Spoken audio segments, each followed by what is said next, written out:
ನಮಸ್ಕಾರ ಮೈಸೂರು. ಇದೇ ತಿಂಗಳು 11-12-2025ಕ್ಕೆ ನಿಮ್ಮೆಲ್ಲರ ನೆಚ್ಚಿನ ಚಾಲೆಂಜಿಂಗ್ ಸ್ಟಾರ್ ದರ್ಶನ್ ಅವರ ಸಿನಿಮಾ ರಿಲೀಸ್ ಆಗ್ತಿದೆ, ದಿ ಡೆವಿಲ್.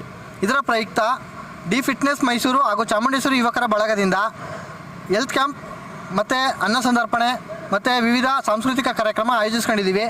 ಡೆವಿಲ್ ಚಿತ್ರಕ್ಕೆ ತುಂಬ ಒಳ್ಳೆಯದಾಗಲಿ, ಸಕ್ಸಸ್ಫುಲ್ ಕಾಣಲಿ ಅಂತ ನಾವು ದರ್ಶನ್ ಫ್ಯಾನ್ಸ್ಗಳ ಬಳಗದಿಂದ ಈ ಕ್ಯಾಂಪ್ನ ಹಮ್ಮಿಕೊಂಡಿದ್ದೀವಿ. ಡೆವಿಲ್ ಚಿತ್ರಕ್ಕೆ ಒಳ್ಳೆಯದಾಗಲಿ. ಈ ಹೆಲ್ತ್ ಕ್ಯಾಂಪಲ್ಲಿ ಕಿವಿ ಮತ್ತು ಕಣ್ಣಿನ ತಪಾಸಣೆ, ಬ್ಲಡ್ ಡೊನೇಟ್ ಕ್ಯಾಂಪ್ ಇರುತ್ತದೆ. ಸಂಜೆ ಏನೇನು ಕಾರ್ಯಕ್ರಮ? ಸಂಜೆ ಸಾಂಸ್ಕೃತಿಕ ಕಾರ್ಯಕ್ರಮ ಇರುತ್ತೆ, ಅದು ಬಿಟ್ಟರೆ ವೀರಗಾಸೆ ಇರುತ್ತೆ, ತಮಟೆ ಇರುತ್ತೆ, ಅದು ಬಿಟ್ಟರೆ ಬಿರಿಯಾನಿ ವಿತರಣೆ ಇರುತ್ತೆ. ಇಷ್ಟೊಂದು ನಂಬ್ಕೊಂಡಿದ್ದೀವಿ ಸರ್. ಮಾತಾಡಿದ್ವಿ ಹೇಳಿ ಸರ್.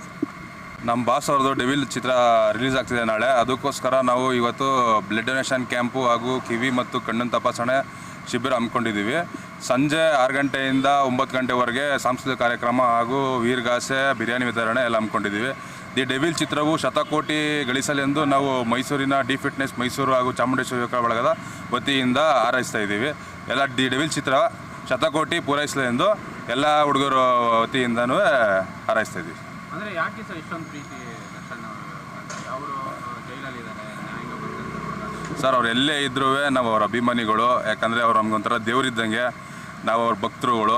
ಅದಕ್ಕೋಸ್ಕರ ಅವ್ರು ಎಲ್ಲೇ ಇದ್ರೂ ದಿ ಡೆವಿಲ್ ಚಿತ್ರ 100 ಡೇಸಲ್ಲಿ 365 ಡೇಸ್ ಓಡಲಿ ಅಂತ ಮತ್ತು ಶತಕೋಟಿ ಪೂರೈಸಲಿ ಎಂದು ನಾವೆಲ್ಲ ಅಭಿಮಾನಿಗಳು ಹಾರೈಸ್ತಾ ಇದ್ದೀವಿ ಸರ್. ಈಗ ಸಾಕಷ್ಟು ಸಿನಿಮಾ ರಿಲೀಸ್ ಆಗ್ತಾ ಇತ್ತು ಜೊತೆಲಿ, ಡೆವಿಲ್ ಅದು ಎಲ್ಲದಕ್ಕೂ ಪೈಪೋಟಿ ಕೊಡುತ್ತಾ ಅಂತ? ಸರ್, ಖಂಡಿತ ಕೊಡುತ್ತೆ ಸರ್. ಎಲ್ಲ ಸ್ಟಾರ್ಗಳು ಪಿಕ್ಚರ್ ರಿಲೀಸ್ ಆದಾಗ ದರ್ಶನ್ ಅವರಾಗಿ ಕ್ಯಾಂಪೇನ್ ಇದು ಮಾಡ್ತೀವಿ, ಪ್ರಮೋಷನ್ ಮಾಡ್ತೀವಿ. ಯಾರು ಮಾಡ್ತೀವಿ ಸರ್, ಅದು ನಾವೆಲ್ಲ ಮಾತಾಡೋಕ್ಕಾಗಲ್ಲ, ಅಷ್ಟು ದೊಡ್ಡವರು ಅಲ್ಲ ನಾವು. ನಮ್ಮ ಬಾಸ್ ಏನಿದೆ ನಾವು ಅದು ಮಾತ್ರ ಮಾತಾಡ್ತೀವಿ ಸರ್. ಅಭಿಮಾನಿಗಳಿದೆ.